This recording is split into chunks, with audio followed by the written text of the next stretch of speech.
15-year-old Jacob D. La Rosa died after being stabbed by another student from his school across the street at a gas station.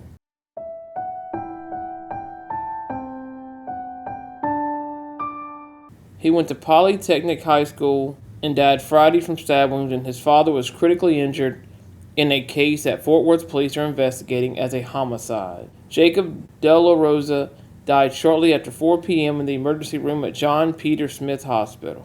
Fort Worth police said in a news release that officers were called about 3:45 p.m. Friday to the 2700 block of East Rosedale Street, which is near Polytechnic High School, to investigate the stabbing.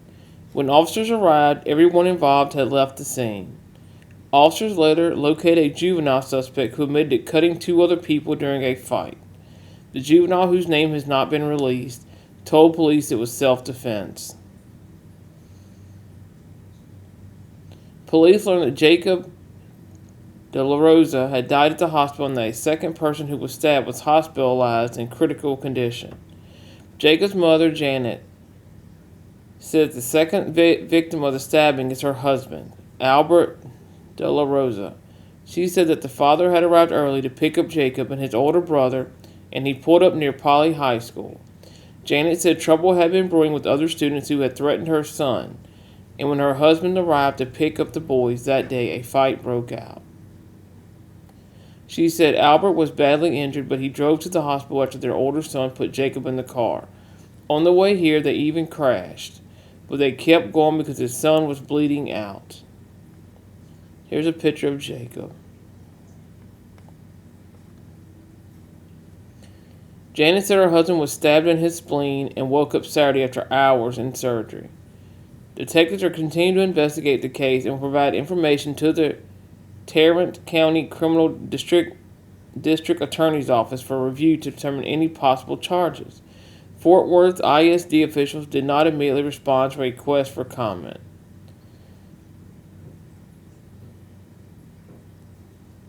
If the kid who stabbed Jacob had been threatening him at school, and they even threatened to shoot up their house, he needs to be charged as an adult for what he did. Public schools are not safe for kids. Too many kids get hurt at school, some even lose their lives. More parents need to homeschool their kids. The De La Rosa family has established a GoFundMe to help cover Jacob's funeral expenses. What happened to Jacob should not have happened to anyone. The pain of losing him in this way, sudden, cruel, and preventable, is something no family should endure.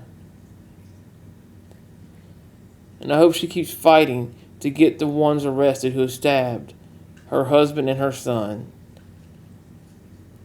and they get put away for life. Worth teen is dead, his father hospitalized after a Friday afternoon stabbing. Hello and welcome in, everybody. I'm Casey Stiegel. The victim, just 15 years old and a student at Fort Worth ISD's Polytechnic High School. Relatives say his father was also stabbed and was critically injured. Investigators tell us a juvenile suspect admitted to cutting someone in self-defense. Detectives are now trying to piece together what led up to the fatal clash and how to proceed with charges. Fox 4's Vanya Castillo is live with more on tonight's top story. Good evening, Vanya.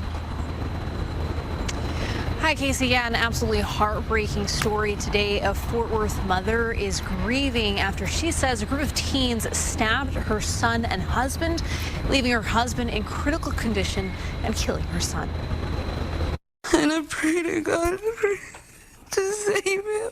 Jeanette De La Rosa's son Jacob was killed on Friday right across the street from his school. He was his first year in high school, so he was excited. He had just got a haircut, which he was so excited because he's like, oh, I'm going to go get the girls, Mom. And I'm like, okay, whatever. Her husband had gone to pick up their kids early from a gas station right across from the Polytech High School after their oldest son had said there was a rumor going around that a group of teens were going to attack one of her sons. But once her husband arrived at the gas station, and my husband was being jumped by 2 of them, and that's when he said he didn't realize that one of them had stabbed him. He just said he felt hotness from the back. And that's when things took a turn for the worse. And then my other son, the one that passed away, he got off the truck, and that boy that killed him punched him, and he obviously reacted. And I don't know, one moment he took out his knife and just stabbed him. She says her husband jumped into the truck and raced Jacob to the hospital, with my oldest son holding Jacob while he was passing away. Like he said he was turning blue and his eyes were rolling back. And he told him, I'm dying. But he wasn't even crying. He was just telling him that he was dying. De La Rosa tried desperately to reach her family. They wouldn't answer me. Probably 10 minutes later after that, my husband called me and he just told me, Jacob's dead, Jacob's dead. She says her son was stabbed in the heart. I just knew he was gone. According to police, they were called to the scene at 3:35 p.m., but by the time they'd arrived, everyone had already left.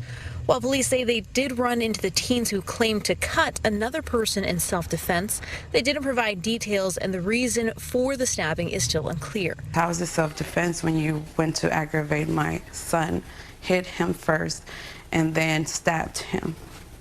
And then the other two are stabbing and fighting my husband. De La Rosa says her husband tried talking to the teens, threatening one of her sons before the day of the altercation. He was already threatening my kid's life. He was already threatening to shoot up my house. I have messages of that. I have messages of him saying, he sending my address, like, I know where you live at, to my son. The grieving mother says she'd reported the threats to the boys' school, Polytechnic High School, the same week, but says the school didn't take her seriously. She says she'd also called Fort Worth police, but they never showed up. That's something that my kids will never, them two were there. The image of his brother, he can't forget it. He cannot stop thinking about his brother bleeding out on him. Her husband was in critical condition but is now stable. She says because of the extent of his injuries, he needed to be operated and was told his son had died right before he went under. They took my baby, and they shouldn't have done that. I want justice for Jacob. They took my baby, and I want them to get arrested. And I want justice, and I don't care if they're juveniles. Well, as of right now, Fort Worth police have not released any information regarding any arrests. Now, we did also reach out to Fort Worth ISD, but it being the weekend, we have not heard back from them. But we'll, of course, continue.